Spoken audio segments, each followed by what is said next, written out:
Hi all, welcome back to Vaishnavi Shetty YouTube channel. ಇವತ್ತು ನಮ್ಮಲ್ಲಿ ದೋಸೆ ಮತ್ತು ವೆಜಿಟೇಬಲ್ ಸಾಗು ಮಾಡಿದ್ವಿ. ಈಗ ವೆಜಿಟೇಬಲ್ ಸಾಗು ಹೇಗೆ ಮಾಡೋದನ್ನು ಈ ವ್ಲಾಗಲ್ಲಿ ತಿಳಿಸ್ಕೊಡ್ತೀನಿ. ನಾನೀಗ ಒಂದು ಬಾಣಲಿಗೆ ಎಣ್ಣೆ ಹಾಕ್ಕೊಂಡು ಅದಕ್ಕೆ ಈರುಳ್ಳಿ, ಟೊಮೆಟೊ, ಬೆಳ್ಳುಳ್ಳಿ, ಶುಂಠಿ ಹಾಕ್ಕೊಂಡು ಚೆನ್ನಾಗಿ ಹುರ್ಕೊಂಡಿದ್ದೀನಿ.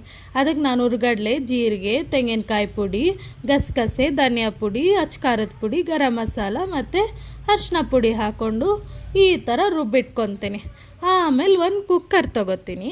ಅದಕ್ಕೊಂದು ಸ್ವಲ್ಪ ಎಣ್ಣೆ ಹಾಕ್ಕೊತೀನಿ ಮತ್ತು ಈರುಳ್ಳಿ ಮತ್ತು ಕ್ಯಾಪ್ಸಿಕಮ್ಮು ಮತ್ತು ನನಗೆ ಇಷ್ಟವಾಗಿರೋ ವೆಜಿಟೇಬಲ್ಸ್ ನಾನು ಹಾಕ್ಕೊಂಡಿದ್ದೀನಿ. ನಿಮ್ಗೆ ಇಷ್ಟವಾಗಿರೋ ವೆಜಿಟೇಬಲ್ಸ್ ನೀವು ಹಾಕ್ಕೋಬೋದು. ನಾನಿಲ್ಲಿ ಕ್ಯಾರೆಟು, ಬೀನ್ಸು, ಆಲೂಗಡ್ಡೆ, ಗೆಡ್ಡೆಕೋಸು ಮತ್ತು ಸ್ವಲ್ಪ ಅವರೆಕಾಯಿ ಹಾಕ್ಕೊಂಡಿದ್ದೀನಿ. ನೀವು ಬೇಕಂದರೆ ಬೀಟ್ರೂಟ್ ಕೂಡ ಆ್ಯಡ್ ಮಾಡ್ಕೊಬೋದು ಇಲ್ಲಿ.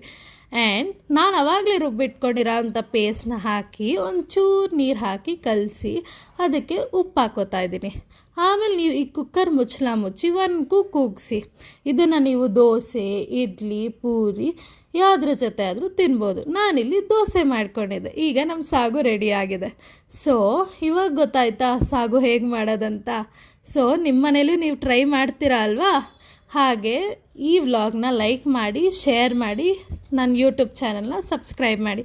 Thanks for watching.